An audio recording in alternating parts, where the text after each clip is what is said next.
لكل نفس ظلمت ما في الأرض لافتدت به وأتت الندامة لما رأوا العذاب وقضي بينهم بالقسط وهم لا يظلمون. ألا إن لله ما في السماوات والأرض إن وعد الله حق ولكن أكثرهم لا يعلمون. هو يحيي ويميت وإليه ترجعون. يا أيها الناس قد جاءتكم موعظة من ربكم وشفاء لما في الصدور وهدى ورحمة للمؤمنين. قل بفضل الله وبرحمته فبذلك فليفرحوا هو خير مما وما من دابة في الأرض إلا على الله رزقها ويعلم مستقرها ومستودعها كل في كتاب مبين. وهو الذي خلق السماوات والأرض في 6 أيام وكان عرشه على الماء ليبلوكم أيكم أحسن عملا. ولئن قلت إنكم مكون ذات السيئات عني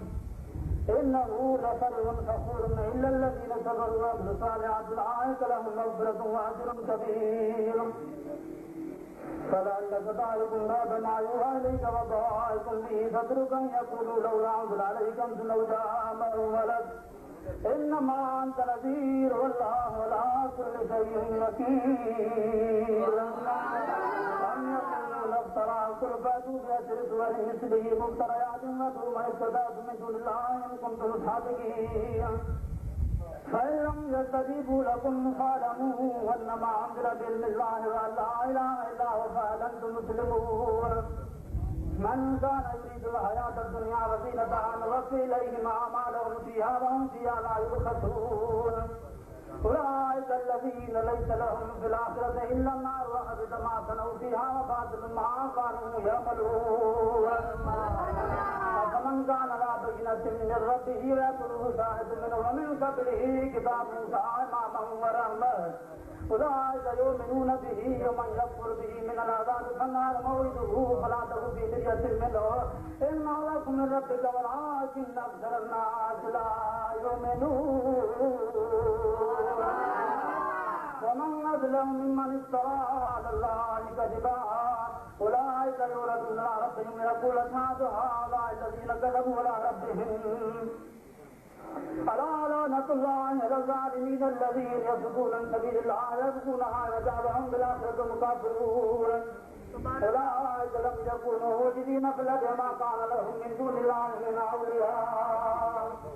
إذا أقدموا العذاب ما كانوا يستطيعون السماء ما كانوا يبصرون. أولئك الذين خسروا أنفسهم وضل عنهم ما كانوا يفترون.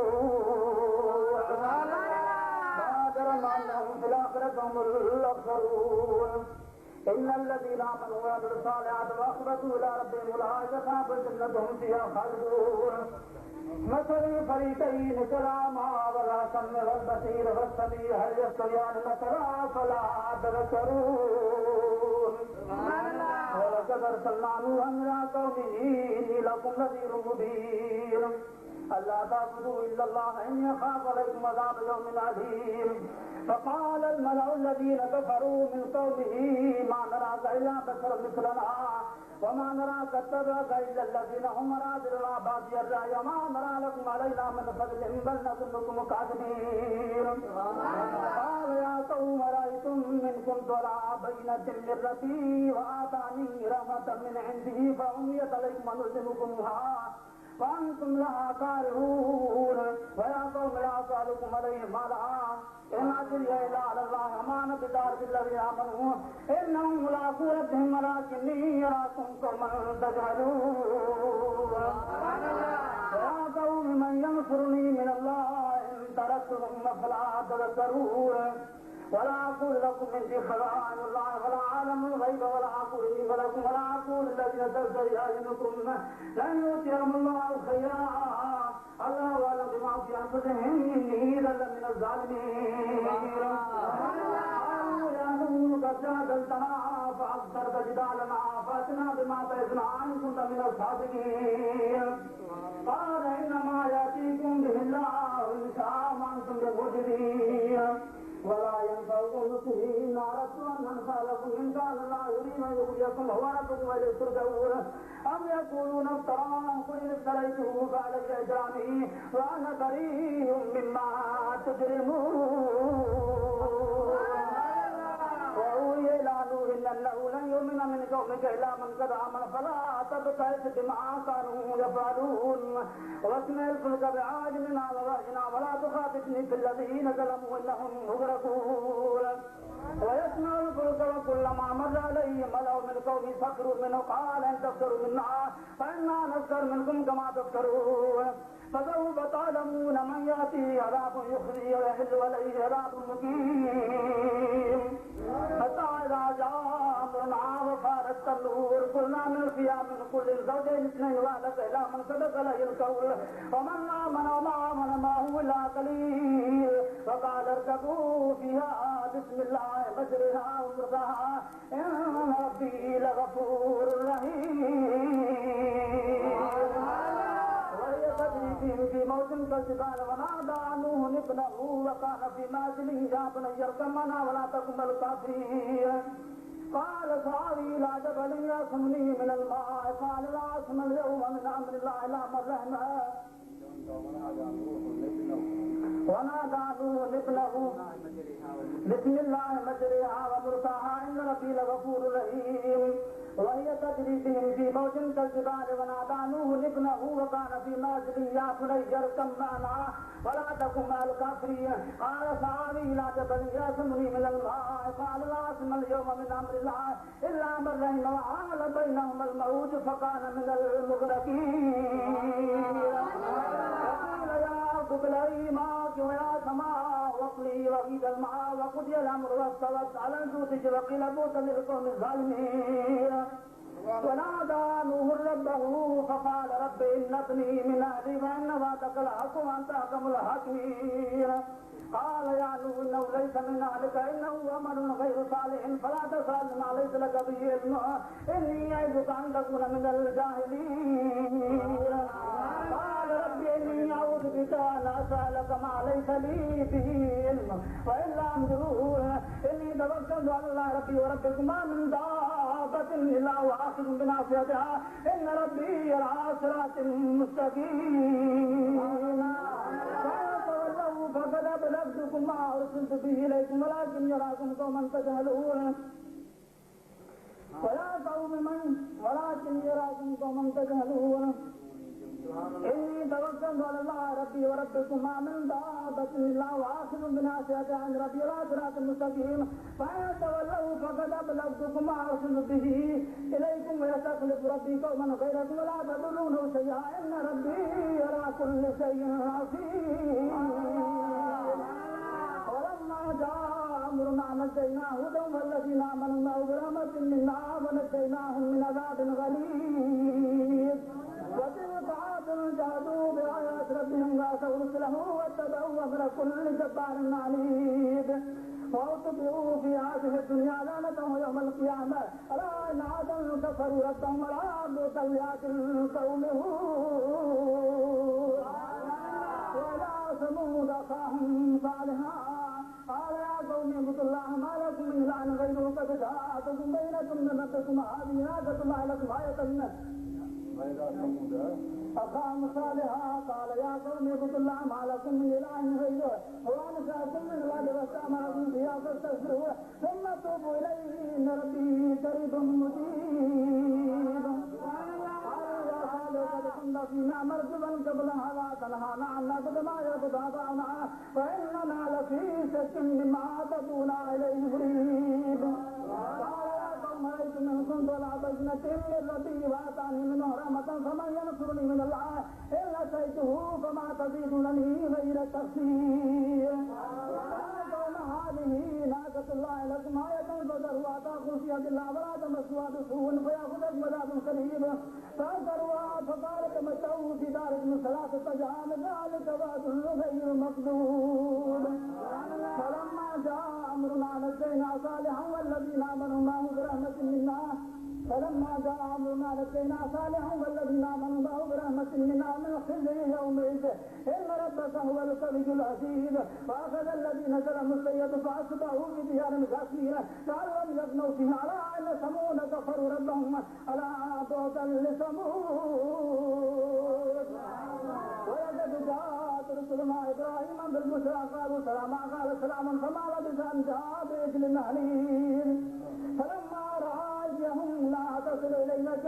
تجد منهم خيفة قالوا لا تخف إنا أرسلنا إلى قوم لوط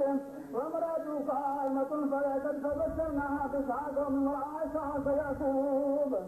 قالت يا ويلتى هلك وأنا جئت وأنا ثالث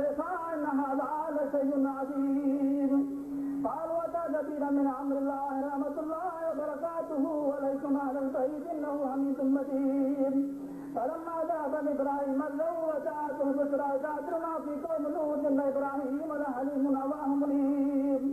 يا إبراهيم أعرضنا هذا أنه قد جاء أمر ربك وإنه ما في مذاب غير مردود فلما جاءت رسلنا لوطا سيء بهم وناظر فرعون وقال هذا يوم عسير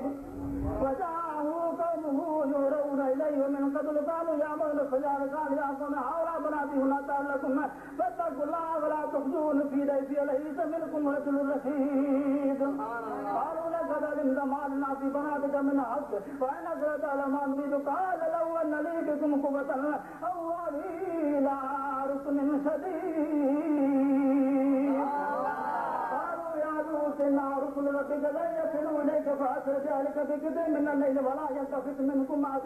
إلا امرأتك إنه مصيبها ما أصابهم إلا موت مسقطها وليس الصبح بقريب فلما جاء أمرنا جعلنا عليها سافلها وامطرنا عليها حجارة من سجيل منضود مسومة عند ربك فما هي من الظالمين ببعيد وإلى مدين قام شعيبا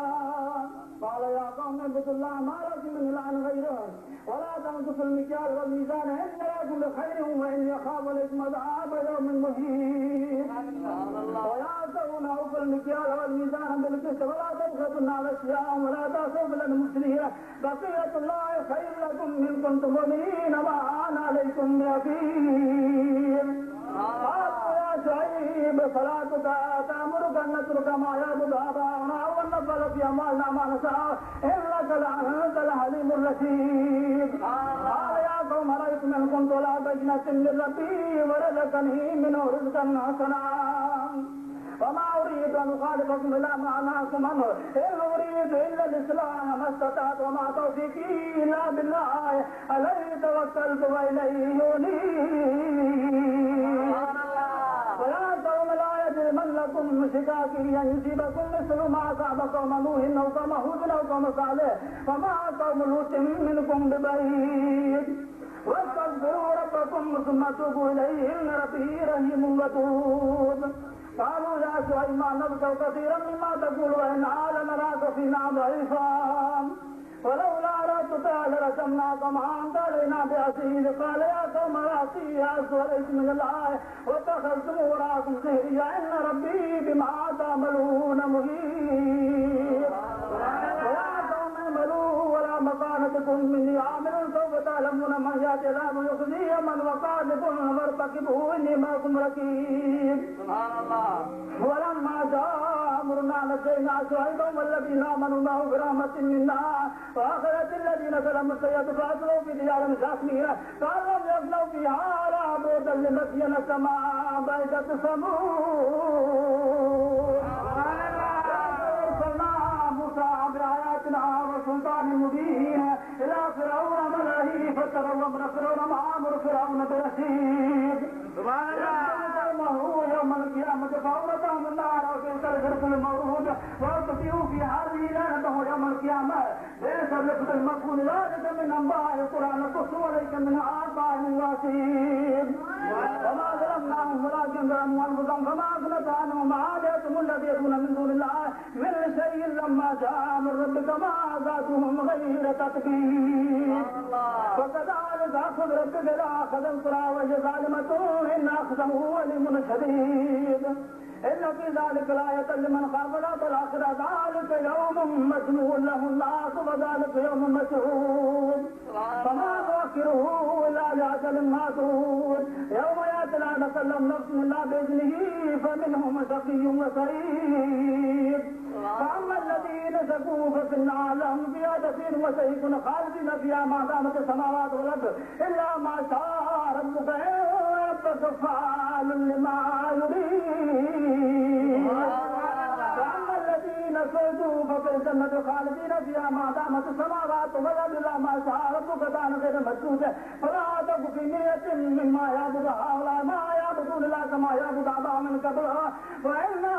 لم نوفوهم غير نصيبهم غير منقوص ولقد آتينا موسى الكتاب فاختلف فيه ولولا كلمة سبقت من ربك لقضي بينهم وإنهم لفي شك منه مريب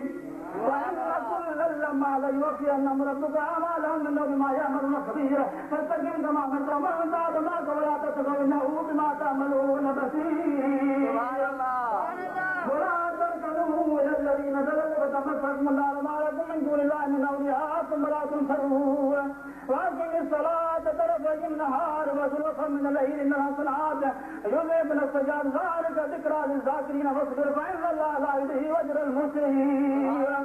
فلولا كان من القرون من قبلكم أولو بقية ينهون عن الفساد في الأرض إلا قليلا ممن أنجينا منهم وتبع الذين ظلموا ما أصرفوا فيه وكانوا مجرمين فما كان ربك ليهلك القرى بظلم وأهلها مصلحون ولو شاء ربك لجعل الناس أمة واحدة ولا يزالون مختلفين إلا من رحم ربك ولذلك خلقهم وتمت كلمة ربك لأملأن جهنم من الجنة والناس أجمعين فكلا نقص عليك من أنباء الرسل ما نثبت به فؤادك وجاءك في هذا الحق وموعظة وذكرى للمؤمنين وقل للذين لا يؤمنون اعملوا ولا مكانة منا عملوا وانتظروا إنا منتظرون ولله غيب السماوات والأرض وإليه يرجع الأمر كله فاعبده وتوكل عليه وما ربك بغافل عما تعملون بسم الله الرحمن الرحيم الف لام را تلك آيات الكتاب المبين إنا أنزلناه قرآنا عربيا لعلكم تعقلون نحن نقص عليك أحسن القصص بما أوحينا إليك هذا القرآن وإن كنت من قبله لمن الغافلين إذ قال يوسف لأبيه يا أبت إني رأيت 11 كوكبا والشمس والقمر رأيتهم لي ساجدين قال يا بني لا تقصص رؤياك على إخوتك فيكيد لك كيدا إن الشيطان للإنسان عدو مبين وكذلك يستبيك ربك ويعلمك من تأويل الأحاديث ويتم نعمته عليك وعلى آل يعقوب كما أتمها على أبويك من قبل إبراهيم وإسحاق إن ربك عليم حكيم لقد كان في يوسف وإخوته آيات للسائلين إذ قالوا ليوسف وأخوه أحب إلى أبينا منا ونحن عصبة إنا أبانا لفي ضلال مبين اقتلوا يوسف فكره أن يخل لكم وجه أبيكم وتكونوا من بعد قوما صالحين قال قائل منهم لا تقتلوا يوسف وألقوه في غيابة الجبل يلتقطه بعد سيارة كنتم صالحين قالوا يا أبانا ما لك لا تأمنا على يوسف وإنا له لناصرون أرسلوا معنا غدا يرتع ويلا وإنا له لحافظون قال إني ليظنني أن تذهبوا به وأخاف أن يأكله الذئب فأنتم عنه غافلون قالوا لئنك له الذئب ونحن عصبة إنا لخاسرون فلما ذهبوا به وأجمعوا أن يجعلوا في غيابة الجب فأوحينا إليه لتنبئنهم بأمر هذا وهم لا يشعرون يبكون قالوا يا أبانا إنا ذهبنا نستبق وتركنا يوسف عند متاعنا فأكله الذئب وما أنت بمؤمن لنا ولو كنا صادقين ولا تمسه بكذب كذب قال بل سولت لكم أنفسكم امرأة فصبر جميل والله المستعان ولا ما تصفون وجاءت سيارة فأرسلوا وارثهم فأضلع الباب قال يا بشرى هذا غلام وأسروا بداعة والله عليم بما يعملون وشروا بثمن بخس دراهم معدودة وكانوا فيه من الزاهدين وقال الذي اشترى من مصر لامرأته أكرمي مثواه وسعا ينفعنا أو نتخذه ولدا وكذلك مكنا ليوسف في الأرض ولنعلمه من تأويل الأحاديث والله غالب على أمره ولكن أكثر الناس لا يعلمون ولما بلغ أشده آتيناه وكذلك نجزي المحسنين. وراودته التي هو في بيتها عن نفسه وغلقت الابواب وقالت هيت لك قال معاذ الله انه ربي احسن مثواي انه لا يفلح الظالمون. ولقد همت به وهم بها لولا ان رأى برهان ربه كذلك لنصرف عنه السوء والفحشاء انه من عبادنا المخلصين. واستبق الباب وقدت قميصه من دبر والف يا سجدها على الباب قالت ما جزاء من اراد بذلك سوءا الا يحسن وعذاب اليم. قال راودتني عن نفسي وشهد شاهد من اهلها ان كان قميصه قد من كفر فصدقت وهو من الكاذبين وان كان قميصه قد من دبر فكذبت وهو من الصادقين. فلما راى قميصه قد من دبر قال انه من كيدكن ان كيدكن عظيم. يوسف عارض هذا واستغفري لذنبك انك كنت من الخاطئين. فقال نسوة في المدينة امرأة العزيز تراود فتاها عن نفسه قد استغفرها إنا لنراها في ضلال مبين. فلما سمعت بمكرهن أرسلت إليهن وعاتبت لهن متكئا وآتت كل واحدة منهن سكينا وقالت افرض عليهن. فلما رأينه أكبرنه وقطعن أيديهن وقلنا أسر الله ما هذا ملكا إن هذا بشرا إن هذا إلا ملك كريم. ذلكن الذي لمتنني فيه ولقد أردته أن أنفي مستقبلا وإن لم يفعل ما أمره ليسجنن وليكون من الصاغرين. قال رب السجن أحب إلي مما يدعونني إليه وإلا تصرف عني كيدهن أصب إليهن وأكن من الجاهلين. فاستجاب له ربه فصرف عنه كيدهن إنه هو السميع العليم. ثم بدا لهم من بعد ما رأوا الآيات ليسجننه فلما وصلنا فتيان قال هاتما اني راني اصل خمرا وقال الاخر اني راني اعمل فوق راسي خبزا تاكل طير منه لقينا بتاويله انا نراك من المسرفين. قال لا ياتيكما طعام تربتانه الا نباتكما بتاويله قبل ان ياتيكما ذلكما مما علمني ربي تركتم ملة قوم لا يؤمنون بالله وهم بالاخره هم كافرون. واتبعت ملة ابائي ابراهيم واسحاق ويعقوب ما كان لنا ان نشرك بالله من شيء ذلك من فضل الله علينا وعلى الناس ولكن اكثر الناس لا يشكرون. يا صاحب السجن ارباب متفرقون خير من الله الواحد القهار